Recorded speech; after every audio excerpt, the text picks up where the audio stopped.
Hello people, I'm Bharat Acharya. Welcome to my new video. I know it's been a long time. Today I'm going to teach you basics of 8051 microcontroller. Till now we've been doing videos about microprocessors. So first of all you need to understand what's the whole difference between a microprocessor and microcontroller. And then I'm going to give you some ideas about 8051. How is it used in the industry, which are the kind of devices where it comes into picture, etc. Let's start. Now, before I introduce a 𝗕𝚹C, a microcontroller to you, first I'll make you understand what's the basic idea of processing. Maybe you're a person who's seen microprocessors and now learning microcontrollers. Maybe you're someone who's seeing all this for the very first time. So I'm just going to give you a brief idea. The main function of a processor or a controller is to execute programs. Okay, the whole idea of using a processor. You'll never have a processor in a fan or in a tube light because they don't require programs, at least not as of now. Maybe in the future they do. You never know where it takes us. But in devices like remote controls, in mobile phones, in telephones, and computers, wherever programming is involved, you require a processor. So the main function of a processor is to execute a program. Now, this is your processor. Okay. For it to execute programs, the programs have to be stored somewhere. Get this clear. Programs are not stored inside the processor. Programs are stored in the memory. So along with the processor, you need memory. There are two types of memories, ROM and RAM. You know the difference, I'm sure you know that by now. In ROM, you can only read. You cannot do write. It's called a read-only memory. It is non-volatile, so it holds the information even after you switch off power supply. So that's a good thing about it. So it simply means that whatever you store inside ROM is permanent. Whereas RAM, you can read and write both. It is volatile. Whatever you store inside is temporary, it's just used for your current operation. The moment you switch off power supply, your information will be lost. So any system needs both RAM and ROM. ROM for all the permanent programs and permanent data, RAM for your runtime operations, to do operations at runtime. Okay, so you need both RAM and ROM. Other than that, of course, to connect them you need buses. I'm sure you know all this from your basics. There are three types of buses: address bus, data bus, and control bus. If you don't know, just to give you a brief idea, to do any operation, first of all you have to give an address. The address bus carries the address. It will select one location out of the thousands of locations which are there in the memory, maybe millions if it's a bigger memory. So once the location is selected, the data bus will transfer data. Now whether the processor wants to take data or send data is decided by the control bus. So there are two main control signals called read and write. If processor says I want to read, data will come into the processor. If it says it wants to write, data will go outside the processor. So these three together form the system bus, which contains address bus, data bus, and control bus. So to connect RAM and ROM, they won't just work like this automatically by themselves. You need address bus, data bus, control bus, so the whole system bus connection. And finally, you need some I/O ports. Why do you need I/O ports? To connect devices. At home you have a computer where you have a keyboard, a mouse, a printer. You don't connect all of them directly to the processor's data bus. You connect them to ports to provide secure, reliable data transfer. So you need I/O ports. For a keyboard, you need something like an input port. For a monitor, you need something like an output port. So you need various I/O ports. So all of these together form a computer.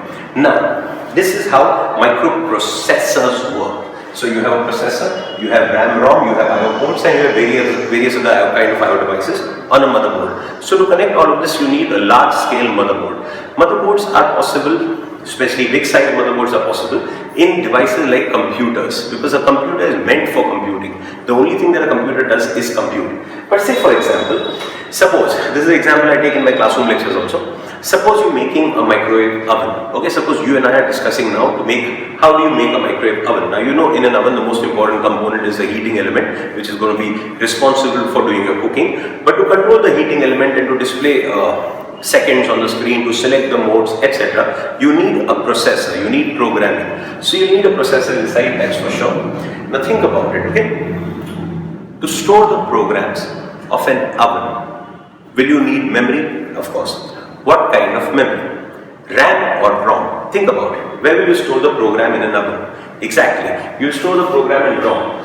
The advantage of using RAM is that you can change things.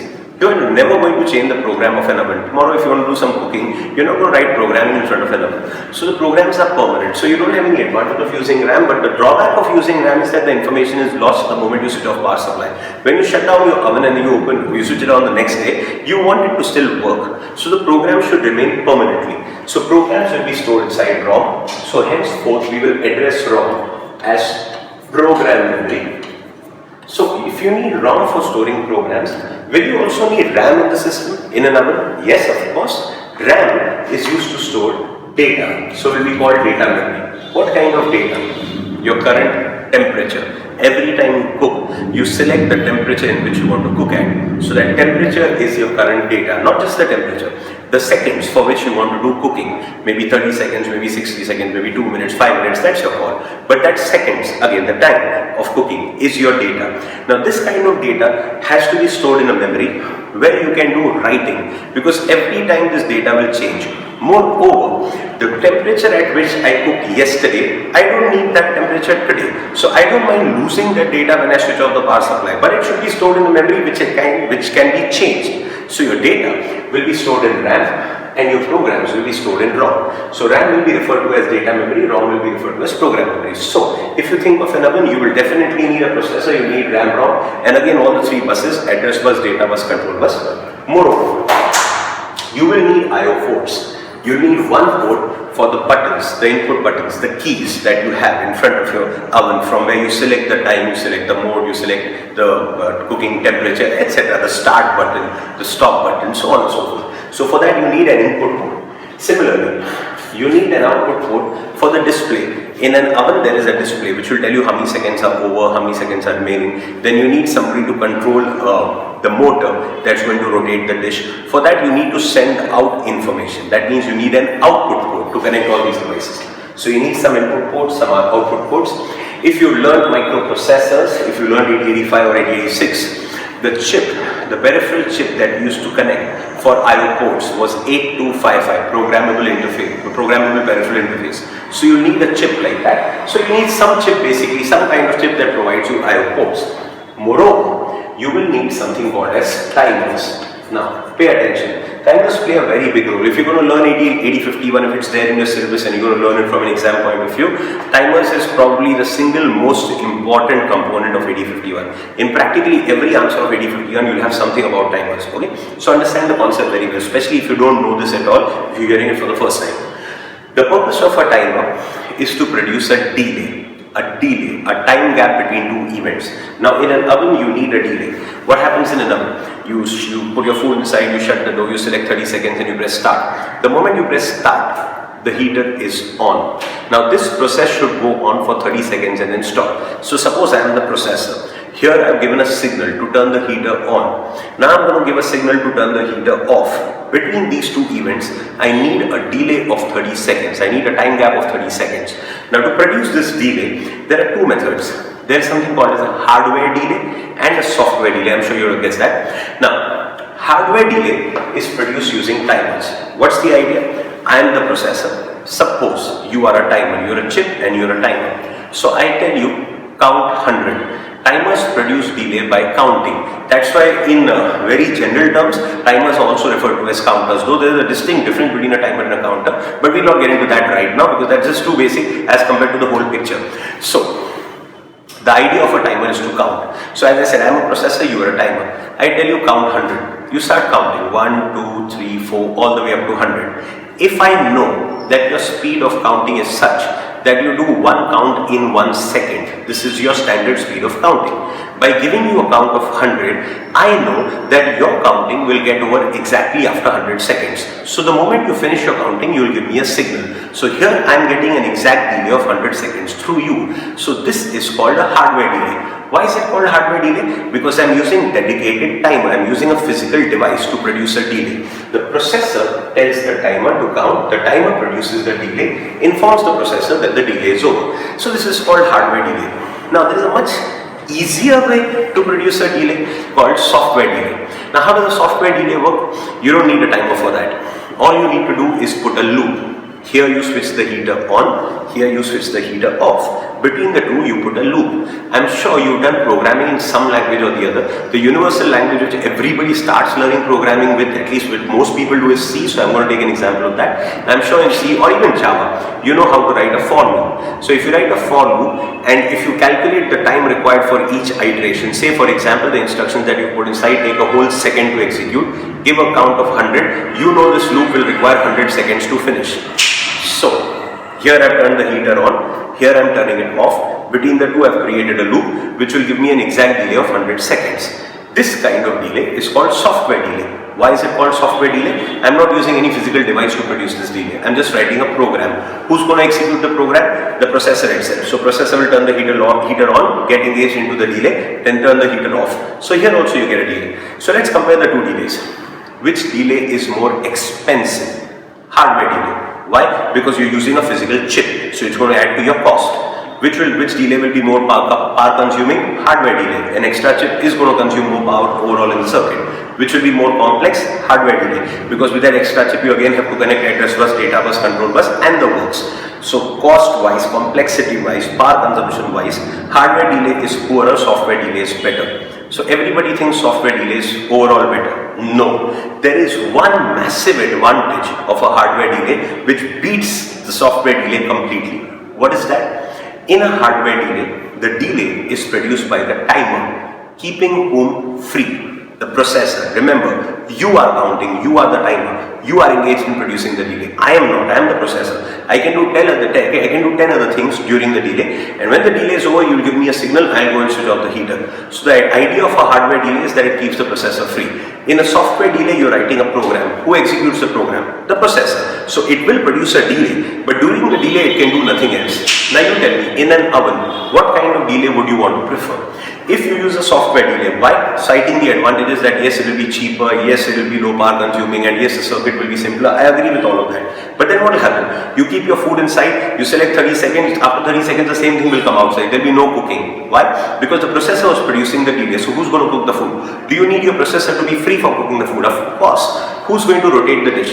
The processor. Do you need rotation? There are heaters here, and on the back side. There is no heater in the front. The front panel is transparent. If you don't rotate the dish, from all sides it will be cooked, but from one side it won't be. So that will be stupid. So you need somebody to rotate the dish, for which there will be a motor. Somebody has to control the motor. That's one. That's just one. Somebody has to control the temperature.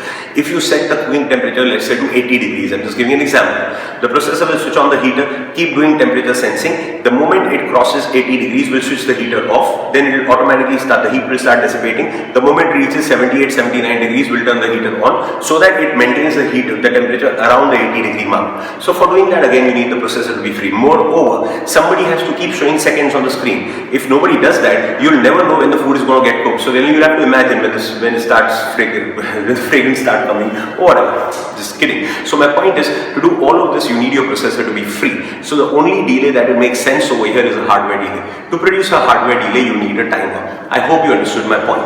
So think about what you need in an oven.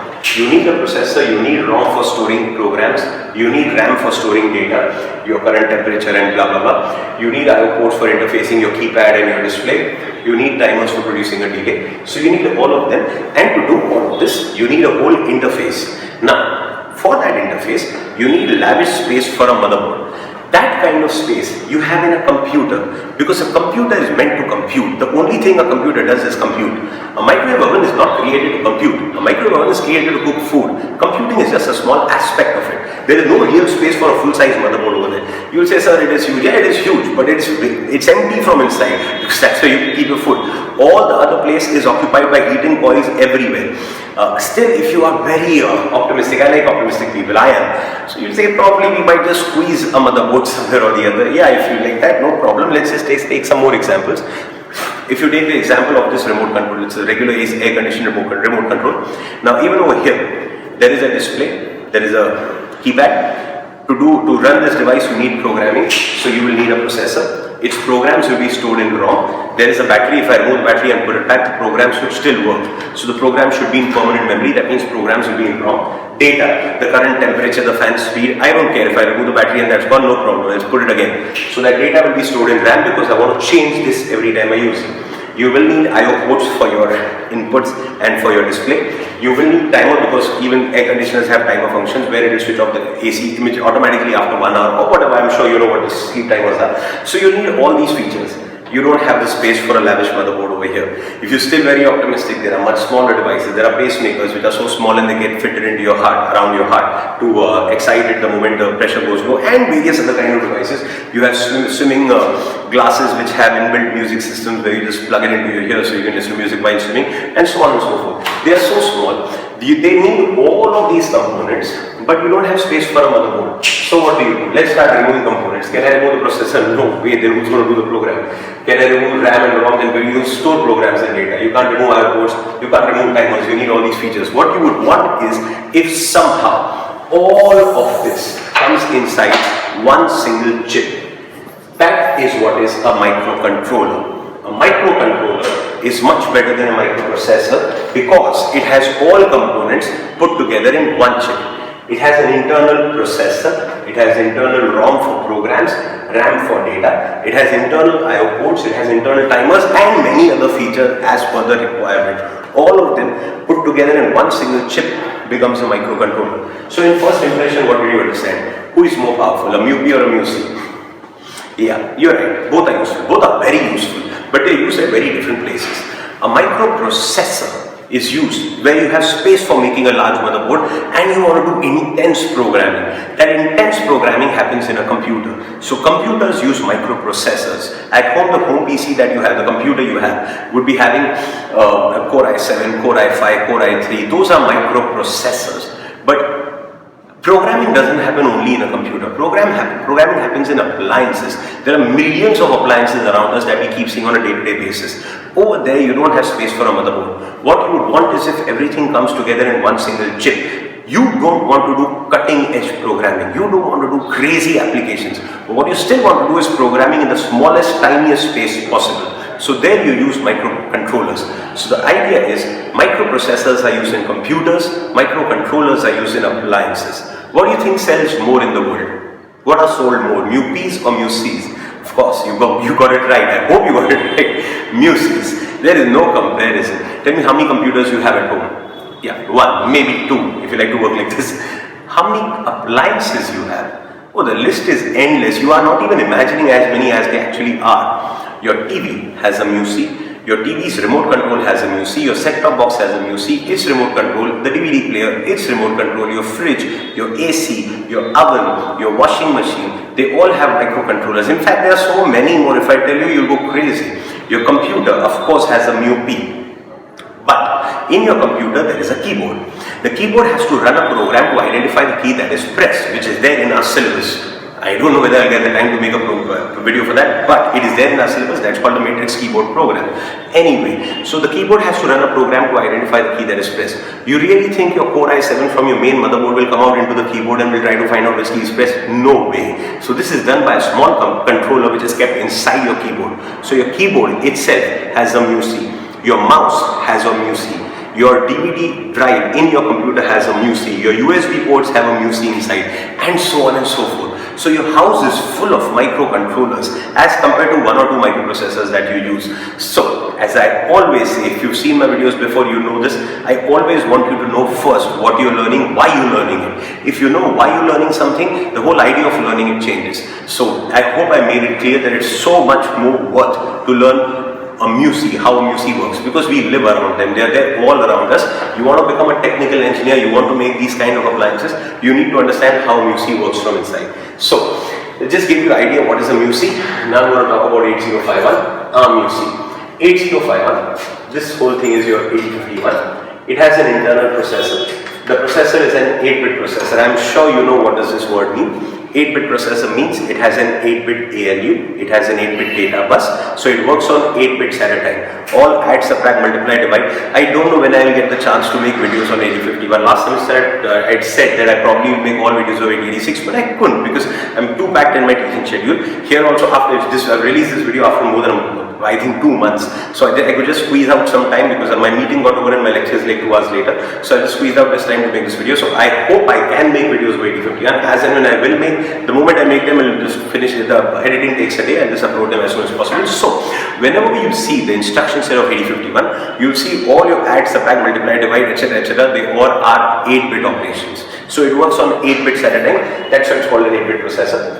It has internal ROM of 4 kilobytes. An internal RAM of 128 bytes. Now, I know what you're thinking. I felt the same. Long time back, when I was a student like you, summer of 99, way back, it's been a long time. I've been teaching since then, time just flies. You don't even realize how 18, 19 years have passed. Anyway, so when I was a student like you and I saw this for the first time, these numbers, I almost laughed. I found them ridiculously small. Like, come on, this is 4 kilobyte. Today everything is megabyte and gigabyte going into terabytes, and this is 4 kilobyte. And the RAM is embarrassed. It's saying, don't even look at me.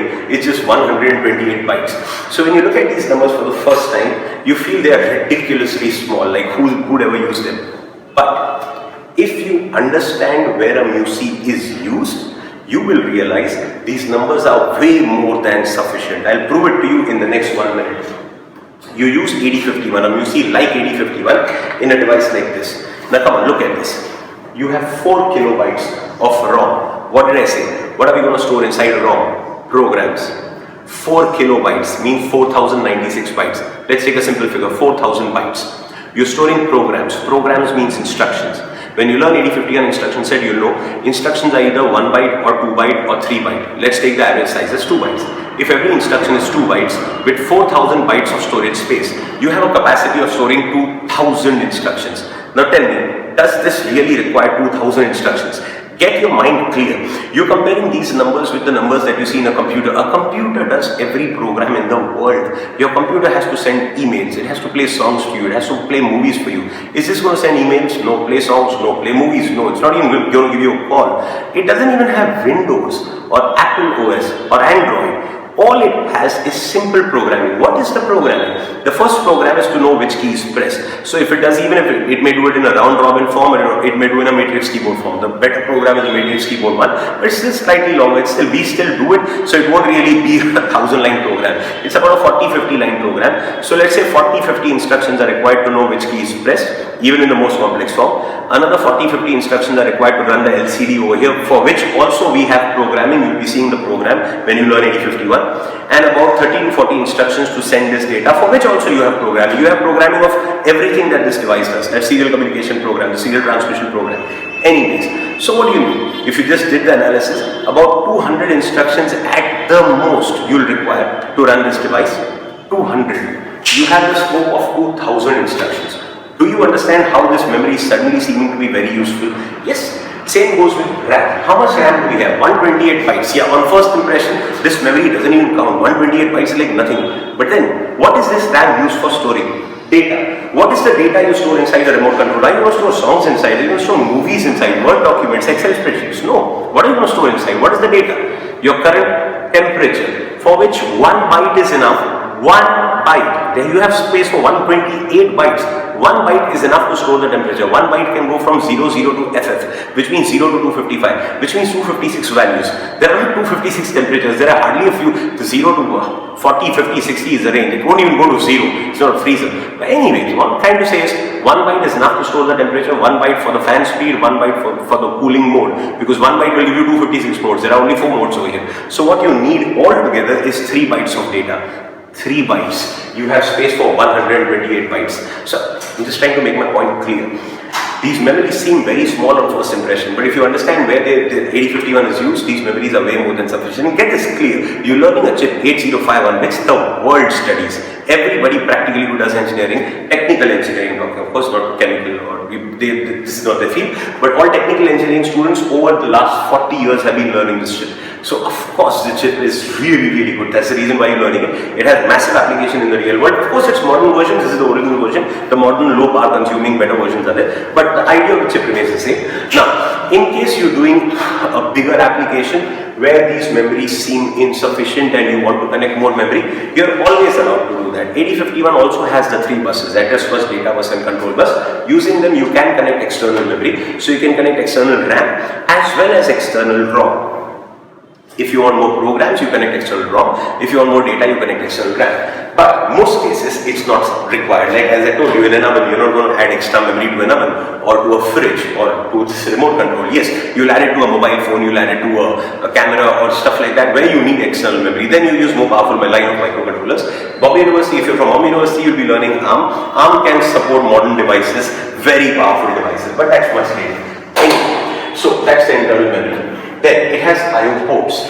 It has altogether 4 I/O ports. They are called port 0, port 1, port 2, port 3. They are all 8-bit ports. Now get this clear. First of all, there are 4 ports. They are all bidirectional, so they can be used as input ports or as output ports, and can anytime switch between an input port and an output port, which I'll teach you whenever I get the chance, the internal structure of the ports. So how many ports do you need in a device like this?